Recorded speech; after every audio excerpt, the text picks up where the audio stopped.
ब्रह्म सूत्र के तृतीय अध्याय के द्वितीय पाद के पंचम अधिकरण का विचार हम लोग कर रहे हैं। इस अधिकरण के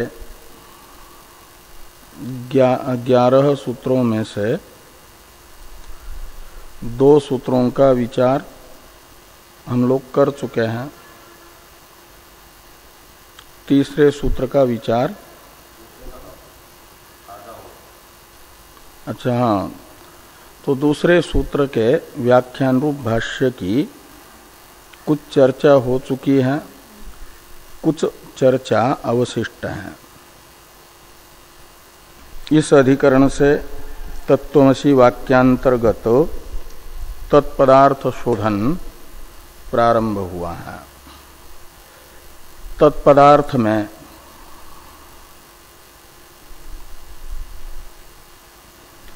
श्रुतियां सविशेषत्व निर्विशेषत्व उभय रूपता बता रही हैं। तो क्या उन श्रुतियों के आधार पर ब्रह्म को सविशेष निर्विशेष उभय रूप मानना ही उचित है, अथवा एक रूप ही ब्रह्म को मानना उचित है? और यदि एक रूप ब्रह्म है तो सविशेष ही है या निर्विशेष है? इस प्रकार संशय होता है तो पूर्व पक्ष ने कहा कि उभय रूप मानना उचित है। सिद्धांत प्रथम सूत्र से भगवान वेद व्यास जी ने बता दिया कि ब्रह्म उभय रूप न तो स्वतः हो सकता है न तो उपाधितः हो सकता है, क्योंकि ब्रह्म के वास्तविक स्वरूप को बताने वाले सभी प्रकरणों में ब्रह्म में समस्त विशेषताओं का निराकरण करते हुए ही ब्रह्म के पारमार्थिक स्वरूप का निरूपण श्रुति कर रही है, नेति नेति इत्यादि। तो पूर्व पक्षी ने कहा सविशेष श्रुति के भी प्रामाण्य के लिए मानना चाहिए ब्रह्म को सविशेष भी। इत्याकारक जो पूर्व पक्ष की शंका है उसका समाधान करने के लिए न भेदात इति चेत इत्याकारक तो द्वितीय सूत्र के पूर्वार्ध में पूर्व पक्ष का आक्षेप है।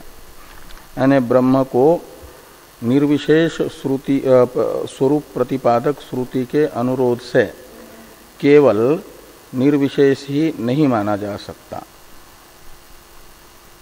क्योंकि सविशेष स्वरूप ब्रह्म का बताने वाली भी प्रमाणभूता श्रुतियां विद्यमान है। इसलिए ब्रह्म निर्विशेष ही नहीं है। ये न भेदात इति चेत इस अंश के द्वारा बताया गया। और सिद्धांत को बताते हुए आक्षेप का पूर्व पक्षी के समाधान करते हुए वेद व्यास जी ने कहा कि न, यानी ये आक्षेप ठीक नहीं है, क्योंकि प्रत्येकम अतद्वचनात्। तो प्रत्येकम अतद्वचनात् से कहा गया कि जहाँ पर भी सविशेष ब्रह्म को बताया गया है वहाँ उपाधि युक्त ब्रह्म को बताया गया, और उपाधियों का भेद तत्तद उपासनाओं के प्रकरण में होने पर भी उपहित ब्रह्म का भेद नहीं है। इसलिए प्रत्येकम अतद वचनात् में प्रत्येकम का अर्थ है प्रत्येक विद्या में, यानी उपासनाओं में। उपाधि में वैलक्षण्य भले ही प्रतीत हो रहा है, भेद भले ही प्रतीत हो रहा है, लेकिन उपहित जो ब्रह्म है उसका अतद्वचन यानी भेद कथन ही है, अभेद नहीं, अभेद ही श्रुति बता रही है, भेद नहीं। इस प्रकार द्वितीय सूत्र का अर्थ हो गया था और इस द्वितीय सूत्र के व्याख्यान रूप भाष्य की भी चर्चा हो गई थी। अर्थात जो पूर्व पक्ष अंश है उसकी व्याख्या हो गई थी और न प्रत्येकम अतद्वचनात् इत्यादि जो समाधान भाष्य सूत्र है, सूत्र का समाधान अंश है, इस समाधान अंश के द्वारा व्यावर्त्य शंका को बताते हुए ननु इत्यादि से फिर उसका समाधान किया जा रहा है। तो ननु इत्यादि भाष्य की अवतरण टीका है, वहीं से हम लोगों को देखना है कि पूर्वोक्तम विरोधम स्मारयति,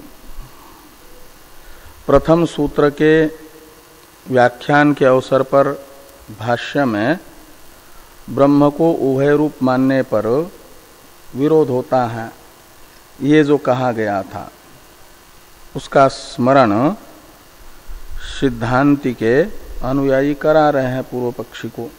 ब्रह्म को उभय रूप मानेंगे तो निर्विशेषत्व सविशेषत्व का आपस में विरोध है, अंधकार प्रकाश के तरह। एक ब्रह्म वस्तु में दोनों नहीं रह पाएंगे विरोधी होने से। ये जो पहले कहा गया विरोध है उसका स्मरण सिद्धांति पूर्व पक्षी को ननु इत्यादि से करा रहे हैं कि ननु उक्तम न उभय लिंगत्वम ब्रह्मणः संभवति इति। कहते हैं ब्रह्म को उभय रूप नहीं माना जा सकता, ऐसा हम प्रथम सूत्र के व्याख्यान के अवसर पर कह चुके हैं। ऐसा यदि सिद्धांती कहते हैं तो पूर्व पक्षी कहते हैं ये विरोध भी टल जाएगा, अयम अपि अविरोध इससे। तो अयम अपि अविरोध इत्यादि पूर्व पक्ष का अंश है यहाँ पर। ननु इत्यादि तो सिद्धांत टीका वाक्य था। अयम अपि अविरोध इसकी व्याख्या है कि उपाधिकृतत्वात् आकार भेदस्य। क्यों अविरोध होगा? तो पूर्व पक्षी कह रहे हैं कि ब्रह्म स्वतः तो निर्विशेष है और उसमें विशेषता औपाधिकी है, उपाधिकृत है। तो भेद का अर्थ है विशेष। तो भेदस्य यानी विशेषस्य, ब्रह्मणि विशेषस्य, ब्रह्म में जो भेद है यानी विशेष है अर्थात सविशेषत्व है, वह स्वतः नहीं उपाधिकृत है। तो इसलिए औपाधिक सविशेषता स्वतः निर्विशेषता, ऐसे उभय रूपता ब्रह्म में हो सकती है, इसलिए कोई विरोध नहीं है। तो उपाधिकृतत्वात् आकार भेदस्य, और ऐसा स्वीकार नहीं करेंगे यदि ब्रह्म में उपाधि निमित्तक सविशेषत्व, और लेकिन वो वास्तविक है पूर्व पक्ष के अनुसार। स्वतः ब्रह्म तो निर्विशेष है और उपाधि संबंध से ब्रह्म में निर्विशेषत्व जितना सत्य है उतना ही सत्य आता है सविशेषत्व। ये पूर्व पक्षी का मानना गलत है। इतने अंश में ही सूत्र में न प्रत्येकम अतद्वचनात् इसका निषेध कर रहे हैं वेद व्यास जी। औपाधिक मान करके आरोपित मानते हैं यदि सविशेषता को, जो निर्विशेषता की विरोधी है वह प्रातिभाषिक है और वास्तविक निर्विशेषता है। ऐसे अलग अलग सत्ता वाले परस्पर विरोधी दो धर्म तो एक में रह सकते हैं। जैसे रज्जुत्व सर्पत्व परस्पर विरोधी दो धर्म रस्सी में रहते हैं, व्यावहारिक रज्जुत्व है, प्रातिभाषिक सर्पत्व है। ऐसे आरोपित यानी प्रातिभाषिक सविशेषत्व और पारमार्थिक निर्विशेषत्व यदि मानना चाहोगे तो हमारा कोई विरोध नहीं है। लेकिन दोनों भी पारमार्थिक ये संभव नहीं है, ये सिद्धांति कहेंगे न इत्यादि से। लेकिन पूर्व पक्षी ने अयम अपि अविरोध उपाधिकृतत्वात् सविशेषस्य, इससे कहा कि ब्रह्म में बिना उपाधि के स्वतः निर्विशेषत्व है और जैसा निर्विशेषत्व पारमार्थिक है ऐसा पारमार्थिक ही उपाधि के संबंध से सविशेषत्व भी है। ये पूर्व पक्षी ने समाधान दिया कि उपाधिकृतत्वात् आकार भेदस्य, और ऐसा नहीं मानेंगे यदि तो पूर्व पक्षी कहते हैं कि फिर ब्रह्म को सविशेष बताने वाले श्रुति वचन अप्रमाण हो जाएंगे, उनमें अप्रामाण्य की आपत्ति आएगी।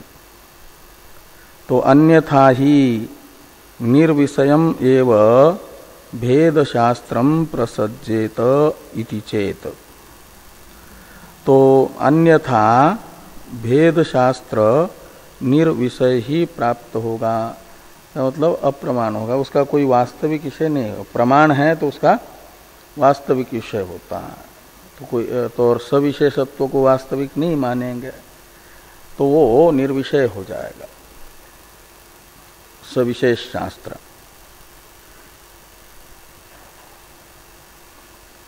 ऐसा यदि पूर्व पक्षी कहते हैं, ये पूर्व पक्ष का ही अंश है, और न इति ब्रूम इत्यादि से अब जो सूत्रस्थ समाधान अंश है उसकी व्याख्या हो रही है कि न प्रत्येकम अतद्वचनात्, इसकी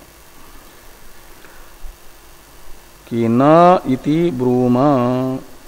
इससे पहले टीका में टीकाकार समाधान अंश का तात्पर्य बता रहे हैं कि भेद श्रुति प्रामाण्यार्थम औपाधिक रूप भेद स्वीकारात अविरोध इति समाध्यर्थ। तो भेद श्रुति यानी सविशेष श्रुति, भेद का अर्थ है सविशेषत्व विशेष, और उसको बताने वाली श्रुतियों में प्रामाण्य के लिए ब्रह्म का औपाधिक भेद माना है। यानी वो औपाधिक भेद होता है, पहले बताया था एक अनुमान, यत्र औपाधिकत्वम तत्र कल्पितत्वम, यथा स्फटिके लोहित्यम। तो स्फटिक में लोहित्य जैसा औपाधिक होने से कल्पित है, ऐसे ब्रह्म में भी विशेष यदि औपाधिक है तो कल्पित होगा। तो ब्रह्म में औपाधिक भेद स्वीकार किया है सविशेष श्रुति के प्रामाण्य के लिए, इसलिए कोई विरोध नहीं है। ये तो समाध्यर्थ हुआ, का मतलब ये पूर्व पक्षी का समाध्य, पूर्व पक्षी ने कहा है, उसका तो अर्थ निकलेगा फिर वो वास्तविक ही। अयम अपि अविरोध जो समाधान है। और अब सिद्धांती दो विकल्प करके पूछेंगे, यदि तुम औपाधिक भेद कल्पित मानते हो तब तो हमारे में और तुम्हारे में मान्यता में कोई भेद नहीं है, हम जैसा मानना चाहते हैं ऐसा ही तुम भी मान रहे हो, हमारा अभिष्ट सिद्ध होगा, हम भी ऐसा ही मानते हैं। और औपाधिक मान करके वो औपाधिक भेद कल्पित है ये मानेंगे तो, और वास्तविक मानोगे तो वो संभव नहीं है। ये यहाँ पर कहा जा रहा है। तो पहले न इति ब्रूम इत्यादि सिद्धांत भाष्य की अवतरण टीका को देखिए। किमु उपाधिगत एव रूप भेदो ब्रह्मणि उपचर्यते ध्यानार्थम उत उपाधि योगात सत्य विरुद्ध रूपवत्तया ब्रह्मणो भेदो भवति इति। ये दो विकल्प हैं। पूर्व पक्षी के प्रति सिद्धांती ये दो विकल्प कर रहे हैं कि उपाधि गत एव रूप भेदो ब्रह्मणि उपचर्यते ध्यानार्थम, ये प्रथम विकल्प। सविशेष श्रुतियों के द्वारा ब्रह्म की जो पृथ्व्यादि उपाधियां बताई जा रही हैं उन उपाधि में ही सर्वरसत्वादि विशेषताएं हैं और वे पृथ्व्यादि उपाधिगत रसत्व आदि विशेषताएं ब्रह्म में औपचारिक है का मतलब आरोपित है, कल्पित है, ऐसा मानना चाहते हो यदि, एक प्रथम विकल्प ऐसा मानना चाहते हो क्या।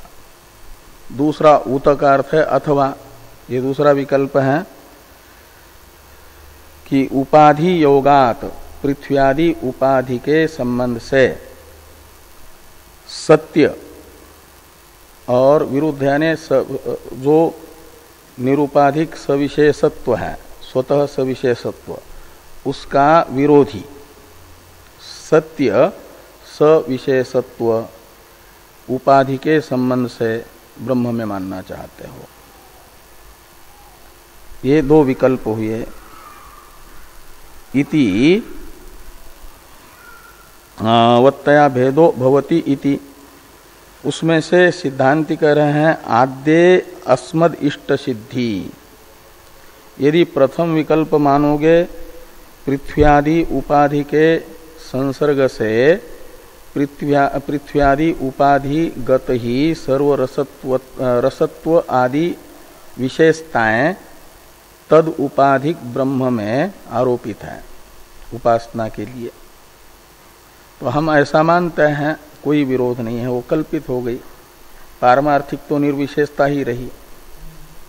हाँ, तो इसलिए प्रथम विकल्प में कोई विरोध नहीं। और द्वितीय विकल्प यदि मानोगे तो कहते हैं द्वितीयम अभेद श्रुत्या दूषयति, वास्तविक सविशेषता मानेंगे, वास्तविक भेद मानेंगे तो अभेद श्रुति के साथ विरोध होने के कारण वास्तविक भेद उपाधि के संबंध से ब्रह्म में स्वीकार नहीं किया जा सकता। ये वेद व्यास जी न प्रत्येकम अतद वचनात् इससे कह रहे हैं।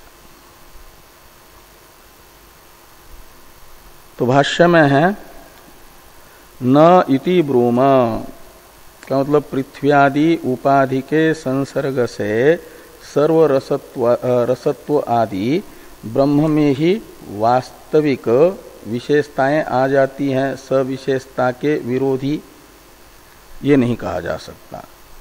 सूत्रस्थ न का अर्थ है। कहा क्यों? पूर्व पक्षी पूछते हैं कस्मात्, वो वेद व्यास जी ने उत्तर दिया प्रत्येकम अतद्वचनात्, इस प्रश्न का, कस्मात् इस प्रश्न का।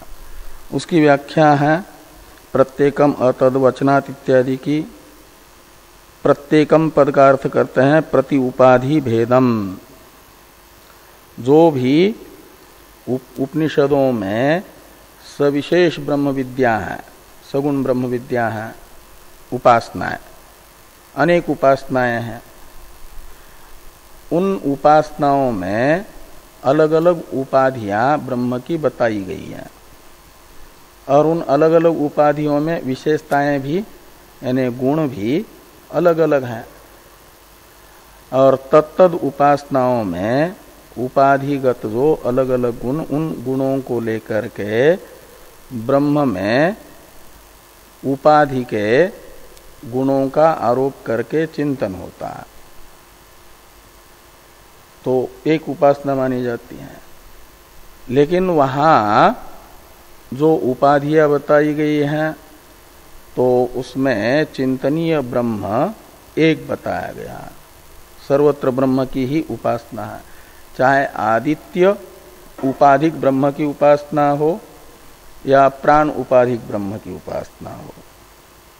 अधिदैव उपाधि और अध्यात्म उपाधि भिन्न भिन्न है, लेकिन दोनों में उपास्य चेतन तत्व एक है।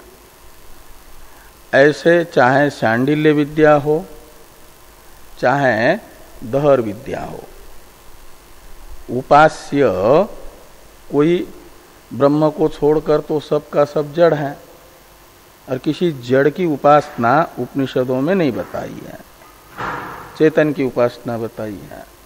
वो चेतन एक है ब्रह्म। इसलिए कहते हैं कि प्रति उपाधि भेदम ही अभेदम एव ब्रह्मणः श्रावयति शास्त्रम। उपासनाओं के प्रकरण में अलग अलग उपासनाओं के लिए उपाधि भेद तो बताया, लेकिन उन उपाधियों से उपहित चेतन तत्व जो उपास्य है वो एक है, ये बताया कि प्रति उपाधि भेदम ही अभेदम एव ब्रह्मणः श्रावयति शास्त्रम। जैसे कि यश्चयम् अस्याम पृथिव्याम तेजोमय अमृतमय पुरुषो यश्चयम् अध्यात्मम् शारीरः तेजोमय अमृतमय पुरुष अयम एव स योयम आत्मा। तो अयम एव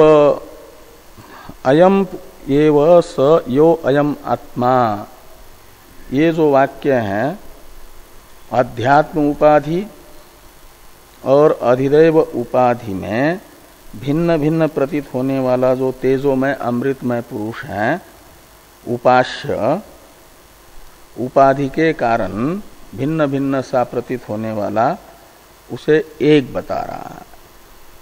अयम एव स योयम आत्मा। तो कहते हैं स यानी पृथ्व्यादि उपाधिगत जो तेजोमय अमृतमय पुरुष है, वह अयम एव, वो यही है। यानी कौन है? तो अध्यात्म उपाधि में विद्यमान जो तेजोमय अमृतमय पुरुष है, वह आत्मा है। इसलिए अध्यात्म उपाधि और अधिदैव उपाधि पृथ्व्यादि में चिंतनीय कोई अलग अलग वस्तु को नहीं बताया जा रहा है, लेकिन उपहित चेतन आत्मा एक बताया जा रहा है, तेजोमय अमृतमय पुरुष। तो इत्यादि शास्त्र उपाधियों का तो भेद बता रहा है, उपाधि में तो विशेषताएं बता रहा है, और उपहित में अभेद बता रहा है। जो उपास्य है, उपास्य एक बता रहा है। अतश्च न भिन्नाकार योगो ब्रह्मणः शास्त्रीय इति शक्यते वक्तुम। इसलिए भिन्नाकार योगो ब्रह्मणः शास्त्रीय न, शास्त्रीय इति वक्तुम न शक्यते, ऐसा अन्वय करिए। तो भिन्नाकार योगः ब्रह्मणः शास्त्रीय ये नहीं कहा जा सकता। शास्त्रीय का मतलब उपनिषद प्रतिपाद्य, शास्त्र है उपनिषद, और उपनिषद है ब्रह्म का सविशेषत्व बता रही है, भेद बता रही वास्तविक, ये नहीं कहा जा सकता। उपासनाओं के प्रकरण में ब्रह्म के सविशेषता को बताने वाले जो वाक्य हैं, उनका तात्पर्य भी ब्रह्म को सविशेष बताने में नहीं, उपासना में तात्पर्य है। नहीं तो दो अलग अलग दो तात्पर्य विषय मानेंगे, उपासना को भी और ब्रह्म के सविशेषत्व को भी। तो वाक्य भेद होगा, और वाक्य भेद बड़ा दोष माना जाता है। इसलिए उपासना के प्रकरण में जितने भी ब्रह्म के सविशेषता को बताने वाले वाक्य हैं वे सब के सब तात्पर्य विधया उपासना का प्रतिपादन कर रहे हैं, और ब्रह्म के सविशेषता में उनका तात्पर्य नहीं है। उपासना अंगत्वेन रूपेण औपाधिक सविशेषता उपास्य ब्रह्म की बता रहे हैं, कल्पित। वो कल्पित सविशेषता को लेकर के भी उपासना बन जाती है, क्योंकि उपासना ये त्रिपुटी अंतर्गत है, अविद्यावस्था में है। उपास्य, उपासक और उपासना ये त्रिपुटी मात्र अविद्यक है, आरोपित है। और उस आरोपित उपासना में आरोपित विशेषता को लेकर के उसका संपादन हो जाता है ब्रह्म में। आरोपित विशेषता ब्रह्म में स्वीकार करके जो अविद्यक उपासना है वो संपन्न हो जाती है।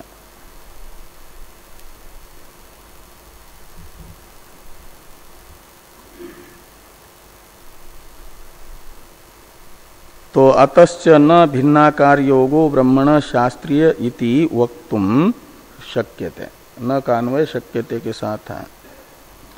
क्यों? तो कहते भेदस्य उपासनार्थत्वात् अभेदे तात्पर्यात्।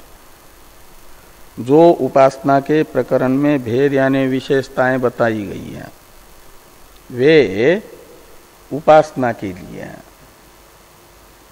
और समस्त उपनिषदों का तात्पर्य अद्वैत में है, अभेद में है, निर्विशेषता में है। उपासना तो ज्ञान की साधन है ना। ज्ञान की उत्पत्ति में प्रतिबंधक जो विक्षेप नामक दोष है, चित्त का जो चांचल्य है, उसकी निवृत्ति मात्र उपासनाओं का प्रयोजन है। और ज्ञान की उत्पत्ति में प्रतिबंधक चांचल्य दोष की निवृत्ति की साधन भूता उपासना का स्वरूप है गुण चिंतन उपास्य का, और वह उपाधि के द्वारा आरोपित गुण उपास्य में स्वीकार करके भी चिंतन करते हैं तो मन एकाग्र हो जाता है। आरोपित जो ब्रह्म में गुण है, क्योंकि जगत के नाम रूप को ग्रहण करते करते नाम रूप ग्रहण का इतना अभ्यासु मन हो गया है कि बिना नाम रूप को आलम्बन बनाए रह नहीं सकता। ऐसे साधकों के लिए ब्रह्म के नाम रूप की कल्पना श्रुति करती है, उत इत्यादि नाम भी रखती हैं, और हिरण्य श्मश्रु हिरण्यकेशा इत्यादि रूप भी बताती है। तो जगत के नाम रूप में से मन को निकालने के लिए ब्रह्म के आरोपित नाम रूप का आलम्बन देती है श्रुति, कि ये जो ब्रह्म के नाम रूप है इनका चिंतन करो, जगत के नाम रूप में से मन निकल जाएगा। और जगत के जैसे ही जगत के ब्रह्म के नाम रूप का चिंतन करते करते जगत के नाम रूप से मन निकल जाता है, और उस नाम रूप में ही औपाधिक नाम रूप में ही समाहित हो जाता है। तो फिर श्रुति कहती है द्वे वाव ब्रह्मणो रूपे, पहले कहा मूर्तंच व मूर्तंच, इसका ब्रह्म रूप से चिंतन करो, और फिर नेति नेति कहते ब्रह्म में वास्तविक रूप से ब्रह्म को ग्रहण करने के लिए उसे भी छोड़ दो। ब्रह्म का वो भी वास्तविक स्वरूप नहीं है, अस्तूलम अणनु।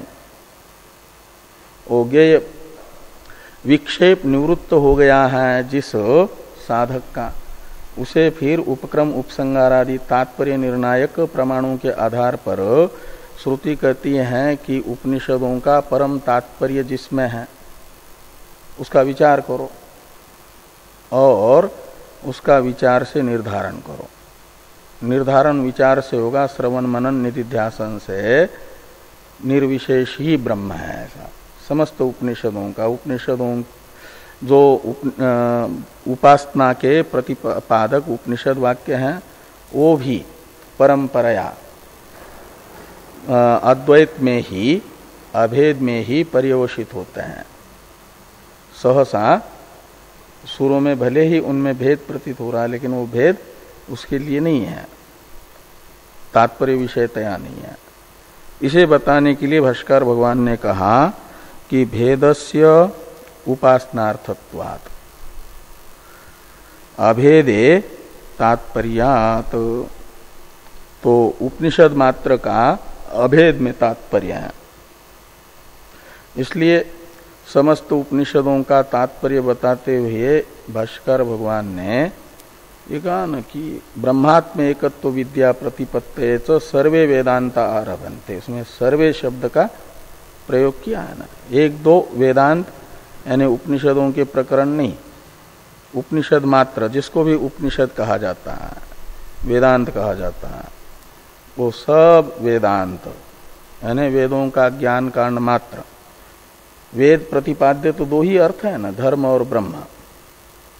धर्म को बताने वाला कर्म कांड है और ब्रह्म को बताने वाला ज्ञान कांड है। तो इस प्रकार दो ही कांड है, कांड कहते हैं प्रकरण को। तो इस प्रकार वेद प्रतिपाद्य अर्थ धर्म और ब्रह्म दो ही है, और ब्रह्म का पारमार्थिक जो स्वरूप है उसी में ज्ञान कांड का तात्पर्य है। और कैसे ब्रह्मात्म एकत्व ही समस्त उपनिषदों का तात्पर्य है, एकत्व में ही, इसे भाष्कर भगवान ने प्रतिज्ञा की है कि तथा च अयम सर्वासाम उपनिषदाम अर्थ इति, यानी ये सब वेदांत का यही अर्थ है सभी, हम इस शारीरक मीमांसा में बताएंगे। क्योंकि वहाँ शंका की कि कहीं प्राण उपासना तो कहीं आदित्य उपासना आदि भी आई है, तो कैसे कहते हैं कि ब्रह्मात्म एकत्व प्रतिपादन करने के लिए सभी उपनिषदों का आरंभ है। तो यथाच अयम सर्वेषां वेदांतानाम अर्थ तथा वयम अस्याम शारीरक मीमांसायाम प्रतिपादयिष्याम, ये भाष्कर भगवान ने कहा। शारीरक मीमांसा है ब्रह्म सूत्र, और इसमें हम बताएंगे कि ब्रह्म सूत्र सारे उपनिषदों का तात्पर्य ब्रह्मात्म एकत्व में ही कैसे है, वही सब बताने के लिए ब्रह्म सूत्र के अधिकरण है ना, उपनिषदों का ही विचार है। तो इसके लिए कहा कि भेदस्य उपासनार्थत्वात्, भेद है विशेष, और वो जो सर्वरसत्वादि विशेष है वो ब्रह्म में स्वरूपतया है, वास्तविक है, ये बताने में तात्पर्य है नहीं, वो उपासना के लिए। बिना गुणों के गुण चिंतन रूप उपासना संभव नहीं है, इसलिए गुणों का आरोप किया जा रहा है। और अभेदे तात्पर्यात् अपिच एकम एव इत्यादि जो सूत्र हैं, इसके अवतरण टीका को देखिए। पाद का 13वां अधिकरण का 3रा सूत्र,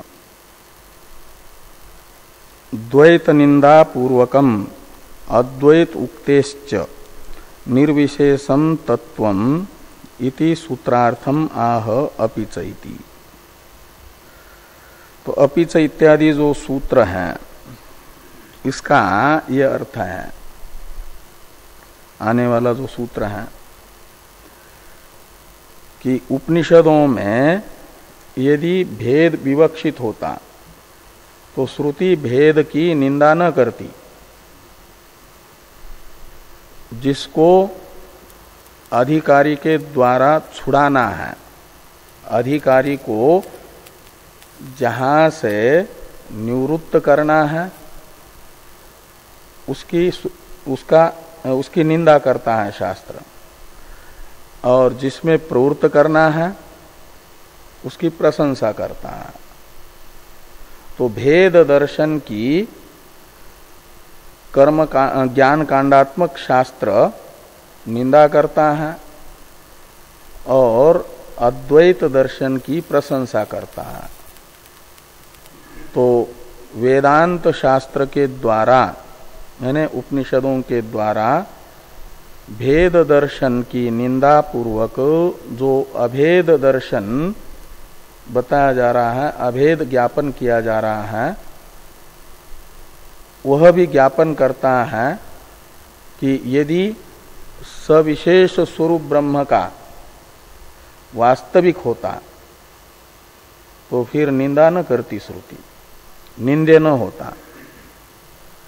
और स्थान स्थान पर कहा है यन मनसा न मनुते ये नाहुर मनोमतम तदेव ब्रह्मत्वम विद्धि नेदम यदिदम उपासते, ये और भेद दर्शन की निंदा कठोपनिषद में मृत्यु स मृत्यु मापनोति यह नानी व पश्यति इत्यादि।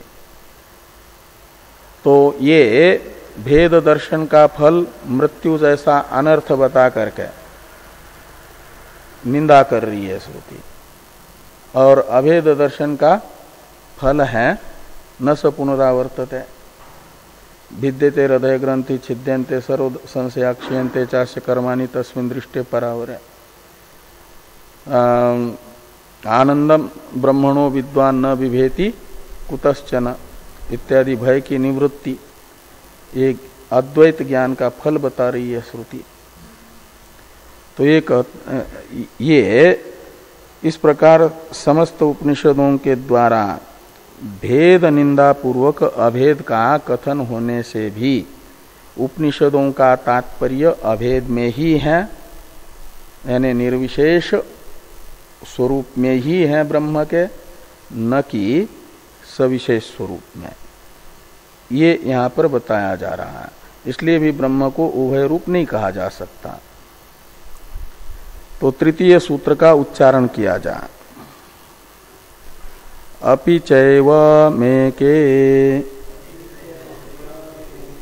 अपि चैव मेके अपि च एवं एके।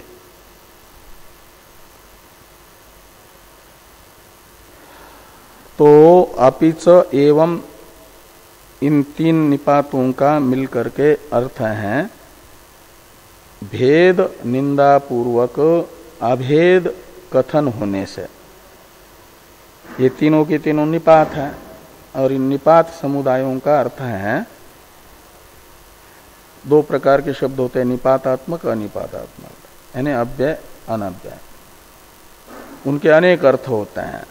उसमें से यहाँ अपि च एवं, इन तीन अपि च और एवं, इन तीन निपातों का मिलकर के अर्थ है समस्त उपनिषदों के द्वारा भेद निंदा पूर्वक अभेद कथन होने से भी ब्रह्म को उभय लिंग नहीं कहा जा सकता। प्रथम सूत्र से न कि परस्य और उभय लिंगम, इन तीन पदों की अनुवृत्ति ले आइए कि परस्य उभय लिंगम न, ब्रह्म को उभय लिंग नहीं कहा जा सकता, यानी वास्तविक ही सविशेष भी निर्विशेष भी नहीं कहा जा सकता। वस्तुतः निर्विशेष ही है और सविशेषता तो उसमें आरोपित ही है। यही मानना ब्रह्म को उचित है, निर्विशेष ही मानना उचित है, सविशेष मानना उचित नहीं है। क्यों? तो कहते हैं इसलिए कि भेद निंदा पूर्वक अभेद कथन उपनिषदों में हुआ है, और एक एक अर्थ है एक शाखिन। वो कठोपनिषद कठ शाखा को लेना एक शब्द से कठ शाखा के अनुयायी, कठ शाखी। तो इसी प्रकार का अर्थ भाष्यकार भगवान बता रहे हैं कि अपि चैवम, ये मूल में है। इसका अर्थ कर दिया भेद दर्शन निंदा पूर्वकम अभेद दर्शनम एव, ये अपि चैवम का अर्थ कर दिया। भेद दर्शन की निंदा पूर्वक अभेद दर्शन का ही एक का अर्थ करते हैं शाखिन समामनंती। समामनंती का अर्थ है कथयंती। वो कठ शाखा का, कठ उपनिषद का मंत्र है। मनसैव इदम आप्तव्यम नेह नानास्ति किंचन मृत्योस मृत्युमाप्नोति य इह नाने व पश्यति। तो कहते हैं स यानी भेददर्शी मृत्योहो मृत्युम आपनोति, वह मृत्यु के पश्चात मृत्यु को ही प्राप्त करता है। मृत्यु के पश्चात मृत्यु को प्राप्त करने का अर्थ है हमेशा जन्म मृत्यु के प्रवाह में ही बहता रहता है। उसका पुनरपि जननम पुनरपि मरणम, ये जो संसार है वो चलता ही रहता है। कहते किसका, स शब्द से ग्राह्य अर्थ को बताया कि इह यानी आत्मनि, ओ नाना इव पश्यति, यद्यपि आत्मा एक है लेकिन उसमें नाना इव यानी भेद न होने पर भी भेद सा देखता है जो भेद दर्शन करता है। तो भिन्न न होने पर भी, सविशेष न होने पर भी सविशेष देखता है जो आत्मा को। आत्मा निर्विशेष है, अभिन्न है, उसे भिन्न देखता है यानी सविशेष देखता है जो, वह मृत्युम आपनोति, वो मृत्यु से मृत्यु को ही प्राप्त करता है। ये हुई भेद दर्शन की निंदा। भेद दर्शन का फल है जन्म मृत्यु रूपी बंधन। और अभेद ज्ञान किससे होता है, अद्वैत ब्रह्म दर्शन किससे होता है, तो कहते हैं इदम यानी अद्वैतम ब्रह्म, निर्विशेषम ब्रह्म। इदम शब्द से लीजिए, मनसा एव आप्तव्यम। तो मनः शब्द से लेना है संस्कारित मन, शुद्ध मन। ज्ञान की उत्पत्ति में प्रतिबंधक जो साधन निवर्त्य दोष है, निष्काम कर्म योग से लेकर के निधिध्यासन पर्यंत के, ध्यान योग पर्यंत के जो साधन है, उन साधनों के द्वारा निवर्त्य मल से लेकर के विपरीत भावना पर्यंत के दोष हैं। और वे जिस मन से निवृत्त हो गए हैं, वो मन यहाँ पर मनसैव अनुद्रष्टव्यम में मनसा इस तृतीयांत पद के अर्थ के रूप में लेना। शास्त्र आचार्य के द्वारा प्रदत्त वस्तु के संस्कारों से संस्कारित मन, और वो संस्कार है शुभ भावना। शुभ भावना है ब्रह्म का ही आत्मा के रूप में संस्कार, जो अनात्मा कार्यक्रम संघात का आत्म रूप से संस्कार रूप विपरीत भावना का विरोधी है। वो संस्कृत मन, वह आत्मदर्शन का, यहाँ आत्मा की प्राप्ति है। इदम है अद्वैत ब्रह्म आत्मा, और आप्तव्यम का अर्थ है उसकी आप्ति है निवृत्ति, आभानापादक आवरण की निवृत्ति। तो जब साधक के साधन के द्वारा निवर्त्य समस्त दोषों से रहित सुसंस्कारित मन बन जाता है, तो उस मन में अहम ब्रह्मास्मि ऐसा साक्षात्कार हो ही जाता है। और इस साक्षात्कार से आभानापादक आवरण की निवृत्ति हो ही जाती है। उस आभानापादक आवरण की निवृत्ति ही इदम शब्दित अद्वैत ब्रह्म का आपन है, प्राप्ति है। वो तो नित्य प्राप्ति है न, स्वरूप होने से नित्य प्राप्त की प्राप्ति होती है।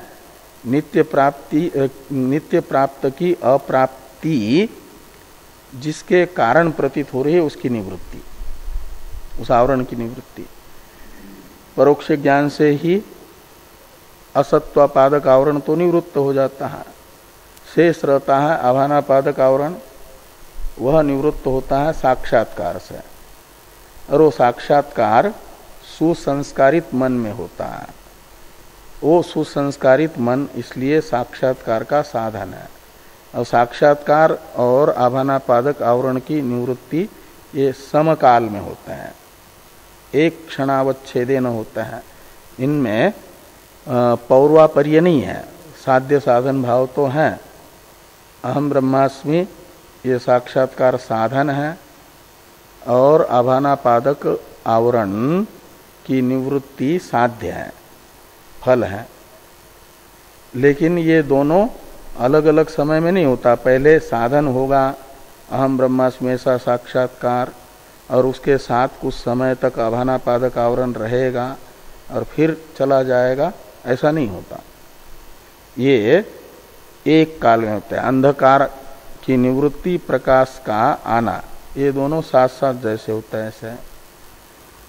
तो इसके लिए ये कहा कि इदम मनसा एव आप्तव्यम का मतलब अद्वैत निर्विशेष जो ब्रह्म है, भेद रहित जो ब्रह्म है, उस ब्रह्म की आपत्ति यानी आभानापादक आवरण की निवृत्ति मन से होती है।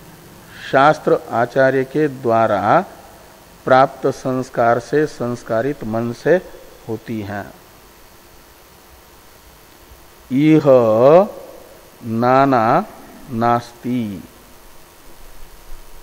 का मतलब भेद नहीं है। नाना का अर्थ है भेद, विशेष। इह यानी ब्रह्मणि, तो ब्रह्मणि विशेष नास्ति, ये अपने मुख से ही श्रुति कह रही है। विशेष है भेद, और वो भेद नाना शब्द का अर्थ है। हाँ, इसलिए अनेक नहीं का मतलब विशेष नहीं है, सविशेषता नहीं है। हाँ, तो निह नानास्ति किंचन, कुछ भी विशेष नहीं है। किंचन नाना यानी कोई विशेष नहीं है। जैसे स्थूलत, वहां तो अस्थूलम, अणु इत्यादि से एक एक विशेष का नाम लेकर के निराकरण कर दिया। स्थूलत्व रूप विशेष नहीं, सूक्ष्मत्व रूप विशेष नहीं, अणुत्व रूप विशेष नहीं, दीर्घत्व रूप विशेष नहीं। यहाँ कहा कि किंचन नाना यानी विशेष नास्ति, कुछ भी विशेष नहीं है। स्थूलत्वादि सारे विशेषताओं से रहित निर्विशेष ब्रह्म है। तो इस प्रकार ये भेद निंदा पूर्वक अभेद का प्रतिपादन कठ शाखा में होने के कारण भी माना जाता है कि ब्रह्म निर्विशेष ही है, सविशेष नहीं है। और श्वेता श्वेतर उपनिषद का भी एक मंत्र बताया जा रहा है।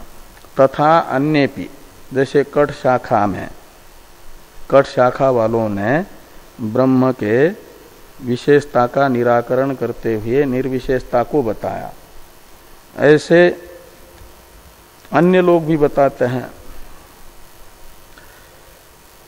कि भोक्ता भोग्यम प्रेरितारंच मत्वा सर्वं प्रोक्तम त्रिविधम ब्रह्म में तत् इति समस्तस्य भोग्य भोक्तृ नियंत्री लक्षणस्य प्रपंचस्य ब्रह्मैक स्वभावताम अधीयते। कहते हैं प्रपंच है संसार,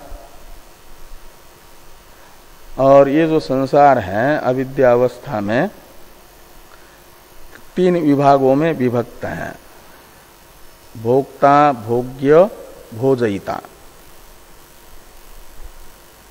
भोक्ता है जीव, भोग्य है विषय और भोजयिता है ईश्वर।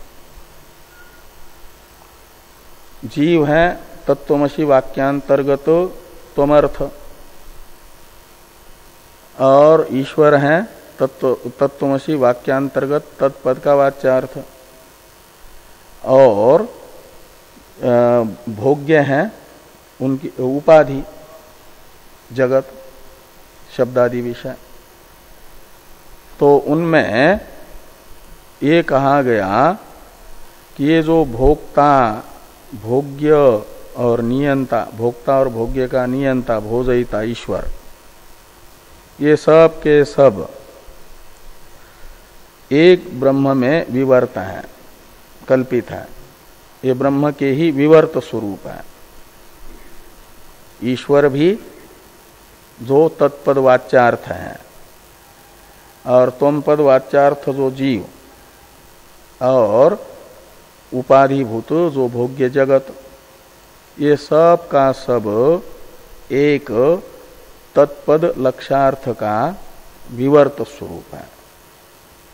जैसे रस्सी के विवर्त हैं दंड, सर्प, माला, भूरेखा आदि सविशेष होने से, और उसमें जितना यानी जीव और ब्रह्म ईश्वर का स्वरूप विवर्त नहीं है, संसर्ग विवर्त है, संश्लिष्ट स्वरूप।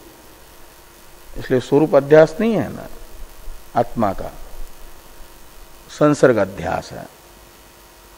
जो और जिस संश्लिष्ट स्वरूप से ईश्वर भोजयिता प्रतीत हो रहा है,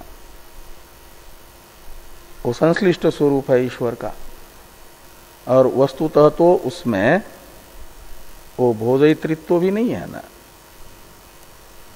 नादत्ते कस्यचित् पापम न चैव सुकृतम विभु अज्ञानेन व्रतम ज्ञानम तेन मुह्यन्ति जन्तव।